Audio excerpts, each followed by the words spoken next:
In a recent CBS 60 Minutes interview, Elon said that when something is important enough, you do it, even if the odds are not in your favor.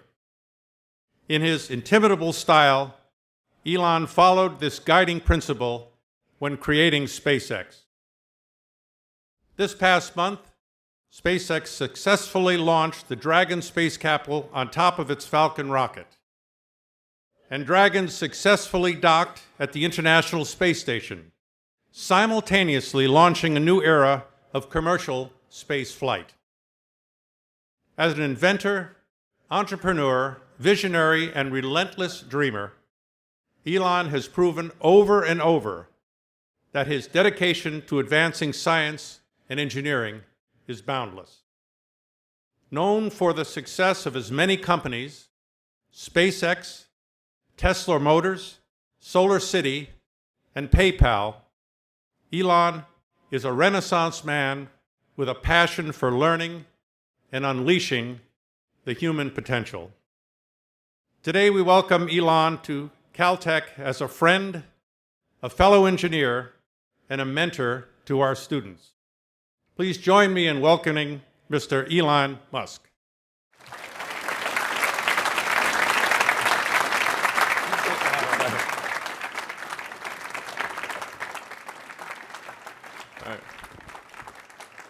All right. I'd like to thank you for leaving crazy person out of the description. So I thought, I was trying to think, what is the most useful thing that what could I say that could actually be helpful or useful to you in the future? And I thought I'd perhaps tell the story of how I sort of came to be here. How did some of these things happen? And maybe there's some lessons there, because I often find myself wondering, how did this happen? So when I was young, I didn't really know what I was going to do when I got older. People kept asking me, but then eventually I thought that the idea of inventing things would be really cool. And the reason I thought that was because I read a quote from Arthur C. Clarke, which said that a sufficiently advanced technology is indistinguishable from magic, and that's really true. If you go back, say 300 years, the things that we take for granted today would be you'd be burned at the stake for. Being able to fly, that's crazy. Being able to see over long distances, being able to communicate, having effectively with the internet a group mind of sorts, and having access to all the world's information instantly from almost anywhere on the earth. This is stuff that really would be magic, or would be considered magic in times past. In fact, I think it actually goes beyond that, because there are many things that we take for granted today that weren't even imagined in times past. They weren't even in the realm of magic. So it actually goes beyond that. So I thought, well, if I can do some of those things, basically if I can advance technology, then that's like magic, and that would be really cool. And I also had sort of a slight existential crisis, because I was trying to figure out what does it all mean? Like, what's the purpose of things? And I came to the conclusion that if we can advance the knowledge of the world, if we can do things that expand the scope and scale of consciousness, then we're better able to ask the right questions and become more enlightened, and that's really the only way forward. So I studied physics and business, because I figured in order to do a lot of these things, you need to know how the universe works, and you need to know how the economy works. And you also need to be able to bring a lot of people together to work with you to create something, because it's very difficult to do something as an individual if it's a significant technology. So I originally came out to California to try to figure out how to improve the energy density of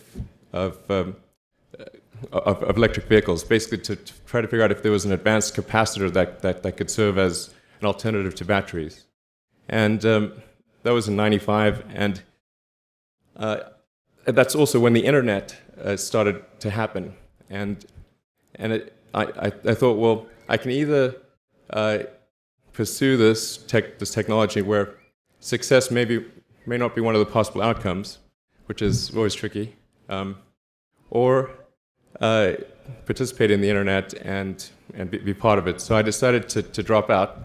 And obviously, fortunately, we're past graduation, so I can't be accused of recommending that to you. So did some internet stuff. Did a few things here and there. One of which was PayPal.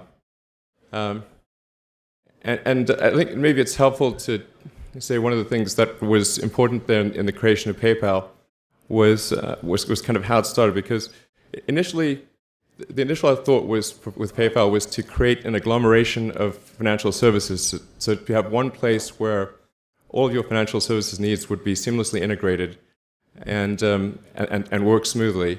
And then we had like a little feature which was to do email payments.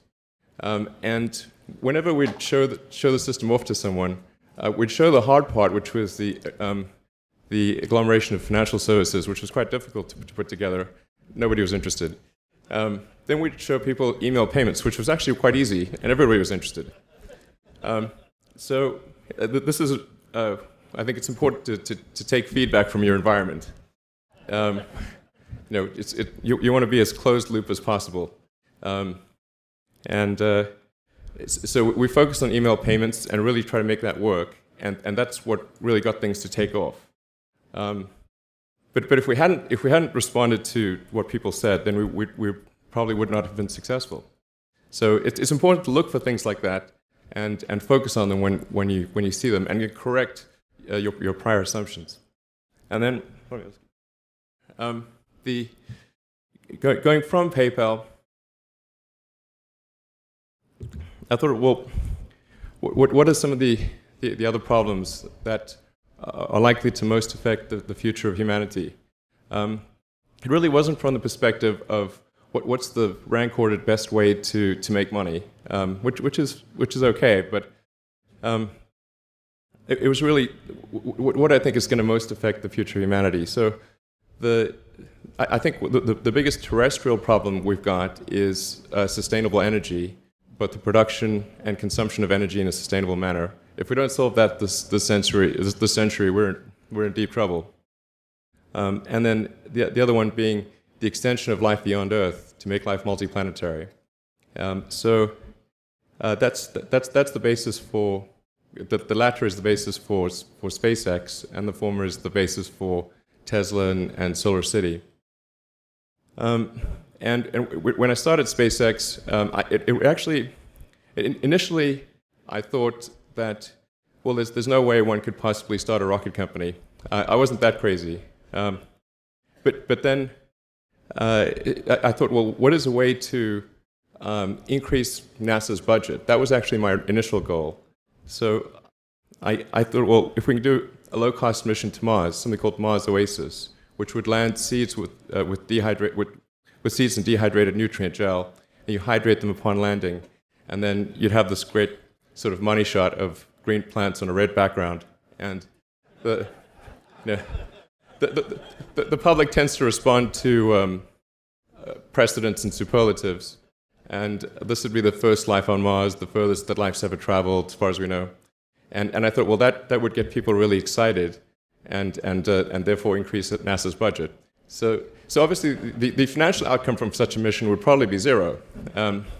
So anything better than that was on the upside. So I actually went to Russia 3 times to look at buying a refurbished ICBM, because that was the best deal. And I can tell you it was very weird going there in late 2001, 2002, going to the Russian rocket forces and saying, I'd like to buy 2 of your biggest rockets, but you can keep the nuke. That's a lot more. And that was 10 years ago, I guess, so they thought I was crazy, but I did have money, so that was okay. Um, and after making several trips to Russia, I came to the conclusion that actually my initial impression was wrong about that, because my initial thought was, well, that there's not enough will to explore and expand beyond Earth and have a Mars base and that kind of thing. But I came to the conclusion that was wrong. In fact, there's plenty of will, particularly in the United States, because the United States is a nation of explorers, of people who came here from other parts of the world. I think the United States is really a distillation of the spirit of human exploration. So, but if people think it's impossible, then, or it's going to completely break the federal budget, then they're not going to do it.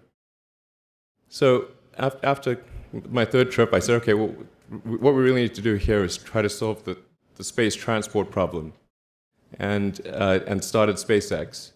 This was against the advice of pretty much everyone I talked to. One friend made me sit down and watch a bunch of videos of rockets blowing up. Let me tell you, he wasn't far wrong.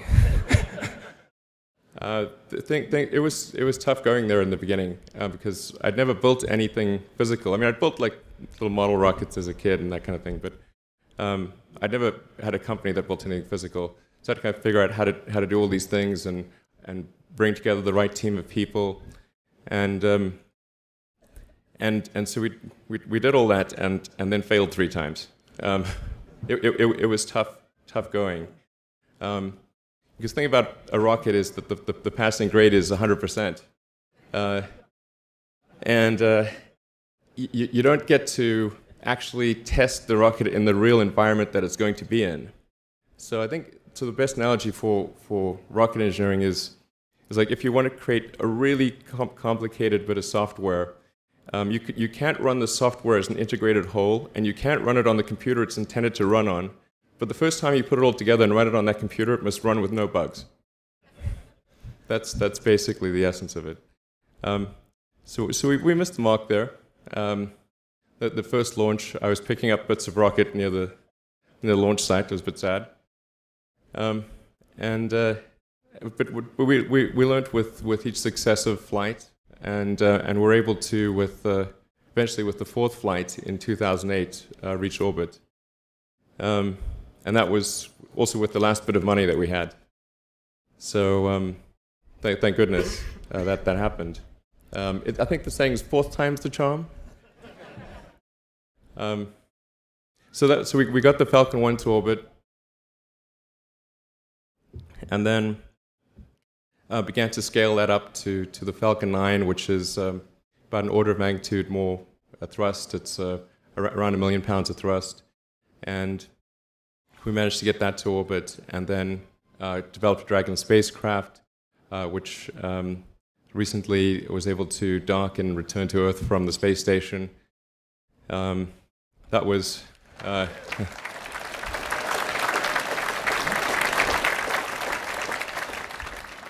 Thanks. That was a white-knuckled event. Yeah, it's a huge relief. Still can't quite believe it actually happened. But there's a lot more that must happen beyond this in order for humanity to become a spacefaring civilization, ultimately a multi-planet species. And that's something I think it's vitally important, and I hope that some of you will participate in that, either at SpaceX or at other companies, because it's just really one of the most important things for the preservation and extension of consciousness. I mean, it's worth noting, as I'm sure people are aware, the Earth has been around for 4 billion years, and civilization, at least in terms of having writing, has been around for 10,000 years, and that's being generous. So it's really somewhat of a tenuous existence that civilization and consciousness, as we know it, has been on Earth, and I think. I'm actually fairly optimistic about the future of Earth, so I don't want to sort of people to have the wrong impression that I think we're all about to die. I think things will most likely be okay for a long time on Earth, but not for sure, but most likely. but even if it's sort of 99% likely, a 1% chance is still worth spending a fair bit of effort to ensure that we've backed up the biosphere, planetary redundancy, if you will. And so I think it's really quite important. And in order to do that, there's a breakthrough that needs to occur, which is to create a rapidly and completely reusable transport system to Mars, which is one of those things that's right on the borderline of impossible. But that's sort of the thing that we're going to try to achieve there with SpaceX. And then on the Tesla front, the goal with Tesla was really to try to show that what electric cars can do, because people had the wrong impression. We had to change people's perception of an electric vehicle, because they used to think of it as something that was slow and ugly and had low range, kind of like a golf cart. So that's why we created the Tesla Roadster, to show that you can be fast, attractive, and long range. And it's amazing how, even though you can show that something works on paper, and the calculations are very clear, until you actually have the physical object and they can drive it, it doesn't really sink in for people. And so that I think is something worth noting. If you're going to create a company, the first thing you should try to do is create a working prototype. Everything looks great on PowerPoint. you can make anything work on PowerPoint. But if you have an actual demonstration article, even if it's in primitive form, that's much more effective for convincing people. So we made the Tesla Roadster, and now we're coming out soon with the Model S, which is a four-door sedan. Because after we made the Tesla Roadster, people said, "Oh, sure. We always knew you could make a car like that. It's an expensive car, and it's low volume, and it's small, and all that. But you couldn't make a real car." Like, okay, fine. We got to make that too. So that's coming out soon. Yeah, so that's the I think the where things are, and hopefully that there are some lessons to be drawn there. But I think the overarching point I want to make is that you guys are the magicians of the 21st century. Don't let anything hold you back. Imagination is the limit, and go out there and create some magic. Thank you.